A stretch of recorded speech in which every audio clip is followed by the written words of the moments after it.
President Trump, I did not vote for you. Support my daughter, who may actually, as a result of the appointments you have made, grow up in a country that is moving backwards, not forward, eventually not have the right to make choices for her body and her future that your daughter Ivanka has been privileged to have.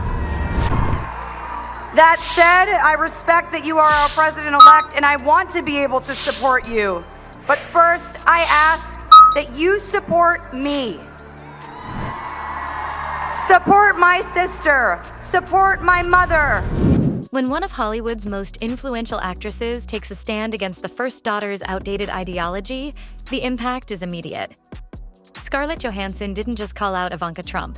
She dismantled the illusion of empowerment Ivanka has carefully cultivated. Speaking at a high-profile gala, Scarlett made her stance crystal clear. Respect should be mutual. Support me. Support my sister. Support my mother, she declared, challenging the stand-by-your-man mentality the Trumps seem to champion. The crowd erupted in applause, recognizing the weight of her words. And Donald Trump's response? Predictable. An all-caps Twitter meltdown. Yeah, I've been thinking a lot about Ivanka Trump, actually, very recently. I'm sure you saw the interview she gave with Gayle King yesterday, but it was kind of baffling, I have to say. It was really the change that she would make actually would be behind closed doors. Nobody would actually know that she had made this change. What happens when one of Hollywood's most powerful actresses calls out the first daughter's backwards thinking? Absolute chaos. Scarlett's criticism wasn't unprovoked. It was a direct rebuttal to Ivanka's CBS interview, where she painted herself as a powerful behind-the-scenes force in her father's administration. But as Scarlett pointed out, true advocacy doesn't happen in the shadows. That's not empowerment, she stated. That's outdated. The idea that a woman should wield power quietly behind a man rather than beside or ahead of him felt completely out of step with the modern world. She didn't just criticize Ivanka. She exposed the contradictions in her carefully curated image. Ivanka presents herself as a champion of women's rights. Yet her influence hinges on whispering in her father's ear instead of taking a public stand. We're being held personally accountable for not speaking up. What do you say to your critics? I would say not to conflate lack of public denouncement with silence. With an office in the West Wing, this approach wasn't just disappointing, it was absurd. Scarlett's words carried weight not just because of her celebrity status, but because of how she delivered them. Calmly, methodically, and backed by undeniable logic. This wasn't a shallow Hollywood soundbite. It was a direct, pointed critique. And when she called Ivanka's strategy cowardly, the murmurs of agreement in the room signaled that she had struck a nerve. And, of course, Donald Trump noticed. If there's one thing he can't tolerate, it's criticism, especially when it involves his daughter. You can almost picture him turning an even deeper shade of orange as he fired off an angry social media tirade. But Scarlett's takedown wasn't just about Ivanka. It was about the larger, outdated mindset she represents. Ivanka claims to hold power, yet hides behind secrecy. She calls herself a women's advocate, yet refuses to engage publicly. It's the ultimate contradiction. Like claiming to be on a diet while eating an entire cake. Scarlett didn't just point it out. She made sure the world saw right through it. In just a few moments, Scarlett Johansson managed to unravel the illusion Ivanka Trump had spent years crafting. She didn't resort to cheap shots or personal attacks. She simply laid bare the contradictions in Ivanka's political positioning. And that's precisely why it hit so hard. This wasn't a Hollywood actress taking a swing at a political figure.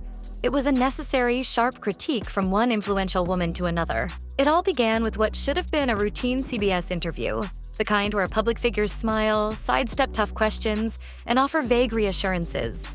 But Ivanka Trump isn't a traditional politician. She isn't even an elected official. Yet her response to Gayle King was enough to make anyone who values transparency pause. When asked about her role in her father's administration, Ivanka didn't outline her responsibilities or point to concrete policy achievements. Instead, she delivered an astonishing admission. Her influence happens behind closed doors. Let that sink in. A senior advisor to the president with a formal title and an office in the West Wing, essentially telling the public, "Trust me, you just can't see what I do." That's like hiring a fitness coach who swears they're getting you in shape but never actually trains you. Maybe it's happening, maybe it's not. How would anyone know? Government doesn't function on whispered promises. It relies on transparency and accountability. But in Trump's world, those principles seem more like inconveniences than necessities. Ivanka's entire persona is built on contradiction. She attends official meetings, speaks at global summits, and presents herself as a champion for women and families. Yet when asked about her real impact, her response is a political magic trick. Even more troubling is what her approach represents. A throwback to the outdated notion that women in politics should wield influence subtly rather than assertively. It's the woman behind the man trope repackaged for the modern era. Instead of owning her power and leading from the front, Ivanka embraces the idea that true influence should be exercised quietly, in the shadows, away from accountability. But here's the problem. This isn't a historical drama where secret conversations in candlelit rooms determine the future. This is the real world, where policies affect millions and leaders are expected to stand by their decisions, not whisper them behind closed doors. Ivanka's strategy doesn't just lack transparency. It reinforces the belief that women should influence from the sidelines rather than take their rightful place at the table. And then there's the glaring issue of nepotism. If an elected official fails, voters can remove them. If a policymaker acts unethically, they can be investigated. But when the president's daughter claims she's shaping policy through private chats with her father, that's not governance. It's unchecked privilege disguised as political influence.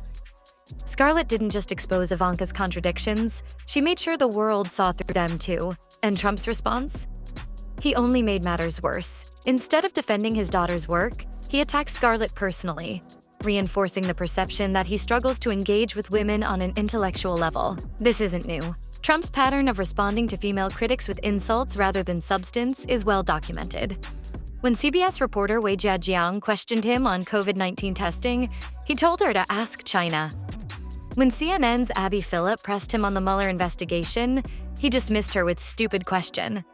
And who could forget his infamous attack on Megyn Kelly, implying she was irrational due to her menstrual cycle? The pattern is clear. When men challenge Trump, he debates their ideas. When women challenge him, he attacks their intelligence, credibility, or appearance. That's why Scarlett's critique hit a nerve. She wasn't just questioning Ivanka's role.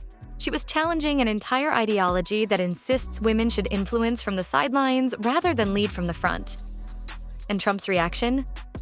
He proved her point. The Scarlett-Ivanka Trump clash exposed the outdated gender dynamics still at play. In Trump's world, women like Ivanka can hold titles, as long as their power remains unseen. Women like Scarlett, who dare to speak openly, are dismissed. And men like Trump? They should never be expected to answer to women at all. What began as a celebrity's sharp critique became something much bigger. A reckoning over how female influence is treated in politics. And Trump's outburst? It only cemented Johansson's argument. Is Taylor Because in the Swift end, actions speak louder than tweets.